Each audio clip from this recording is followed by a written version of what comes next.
আজকের ভিডিওতে আমরা আরআই সুপার ইউনিভার্সের 1971 সুপার হিরো মুক্তিযোদ্ধা আব্দুল কাদের একে বাংলা ম্যানকে নিয়ে কথা বলবো। আর আজকের এক্সপ্লেনেশন ভিডিওটা পুরাই বাংলা ম্যানের যে কমিক বুক আছে সেটা থেকে করা হয়েছে।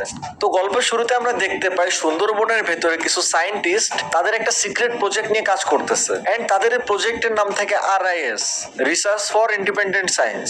বাট প্রজেক্টের নামের সাথে ওদের কাজের কোনো মিল থাকে না। ওদের মেন উদ্দেশ্য থাকে হইতেছে সুন্দরবনের যে বাঘ আছে সেই বাঘের ডিএনএ নিয়ে নর্মাল হিউম্যানের ডিএনএ সাথে মিক্স করে সুপার হিউম্যান তৈরি করা যায় কিনা এরকম একটা প্রজেক্ট নিয়ে তারা কাজ করে।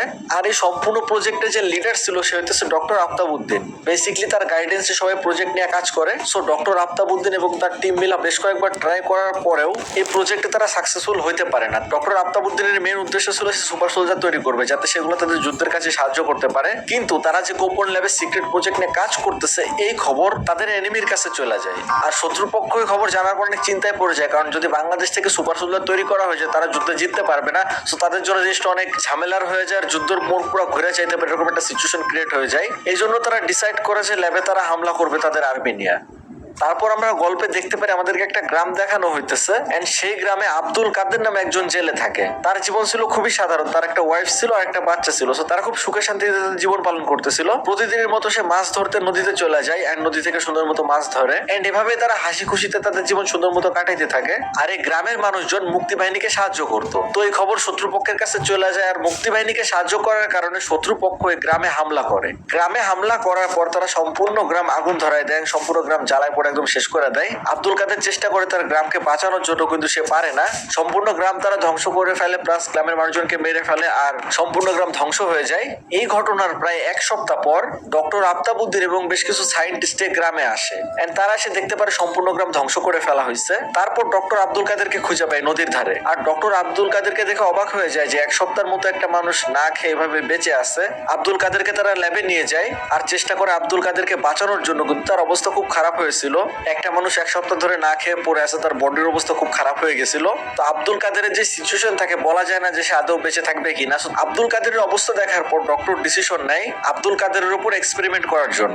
তারপর ডক্টর তার বেস্ট ট্রাই করে যদি সে আব্দুল কাদেরকে বাঁচাইতে পারে কিনা এন্ড তাকে সুপার সোলজারে কনভার্ট করা যায় কিনা। আব্দুল কাদেরকে চুজ করার পেছনে রিজন ছিল আর 5টা মানুষের থেকে সে বেশি স্ট্রং ছিল আর এরকম একটা বাজে সিচুয়েশনে সে সার্ভাইভ করতে পারছিল। সো তার ভেতরে এক্সট্রা কিছু দেখছিল ডক্টর, এই জন্য তাকে নিয়ে তার এক্সপেরিমেন্ট কন্টিনিউ করে এন্ড লাকিলি আব্দুল কাদের সে এক্সপেরিমেন্ট সার্ভাইভ করতে পারে এন্ড একটা সুপার সোলজারে কনভার্ট হয়ে যায় এন্ড তার জ্ঞান ফেরার পর সে সেই জায়গা থেকে পালায় যায়। আব্দুল কাদের দৌড়ে তার গ্রামে চলে আসে এন্ড এসে দেখতে পারে সম্পূর্ণ গ্রাম একদম পুড়ে গেছে আর তার পরিচিত মানুষগুলা যেখানে সে হেসে গেলে তার জীবন কাটাতো তার কিছুই আগের মতো নাই। তখন ডক্টর আসে এন্ড আব্দুল কাদেরকে সম্পূর্ণ ঘটনা বুঝিয়ে বলে। আব্দুল কাদের সম্পূর্ণ ঘটনা শোনার পর ডক্টরকে থ্যাংক ইউ বলে তার জীবন বাঁচানোর জন্য, আর সে একজন মুক্তিযোদ্ধা হিসেবে দেশের জন্য লড়তে চায়। তারপর আব্দুল কাদেরকে ল্যাবে নিয়ে যায়। তার কিছুক্ষণ পরে শত্রু বাহিনী তাদের ল্যাবের উপর হামলা করে এন্ড সম্পূর্ণ ল্যাবের ভিতরে তারা চলে আসে। লাকিলি আমাদের সুপার সোলজার আব্দুল কাদের সে ল্যাবের ভিতরে ছিল আর সে তখন সবার সাথে ফাইট করে ডক্টর এবং তার সম্পূর্ণ টিমকে বাঁচায়। আর 5টা মুক্তিযোদ্ধার মতো আব্দুল কাদেরও সবার সাথে মিলে দেশের জন্য যুদ্ধ করে। তার একটা উদ্দেশ্য ছিল দেশকে স্বাধীন করা। যে শত্রু বাহিনী তার পরিবারকে ধ্বংস করছে, তার গ্রামকে ধ্বংস করছে, তাদের সবার সাথে যুদ্ধ করে বদলা নেওয়া এবং দেশকে স্বাধীন করা। আর এভাবে বেশ কয়েক মাস যুদ্ধ চলার পর ফাইনালি বাংলাদেশ স্বাধীন হয়।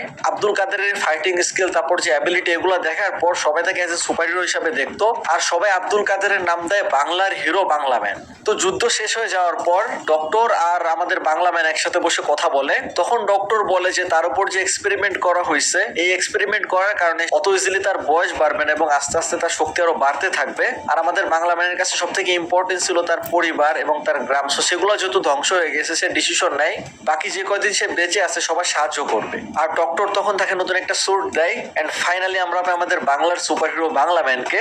বাংলা ম্যান অনেক মানুষকে অনেকভাবে সাহায্য করে। সে নিজের পরিবারকে বাঁচাইতে না পারলেও সে অনেকের পরিবারকে বাঁচায় এন্ড এভাবে চারিদিকে ছড়িয়ে পড়ে আমাদের বাংলা ম্যানের কথা। সে হয়ে ওঠে বাংলাদেশের প্রথম famous super hero Bangla man. তো এভাবে 40 বছর কেটে যায়। আমাদের যে ডক্টর ছিল সে বুড়া হয়ে যায়, কিন্তু আমাদের যে বাংলা ম্যান ছিল সে আগের মতোই থেকে যায়, উল্টা আগে থেকে আরো বেশি স্ট্রং হয়ে যায়, কারণ সে এক্সপেরিমেন্টের পর একজন সুপার সোলজারে কনভার্ট হয়ে গেছিল। এন্ড এভাবে আমরা গল্পের শেষে দেখতে পারি যে বাংলা ম্যান এবং ডক্টর একসাথে দাঁড়িয়ে আছে আর বাংলা ম্যান তখন সবাইকে বলে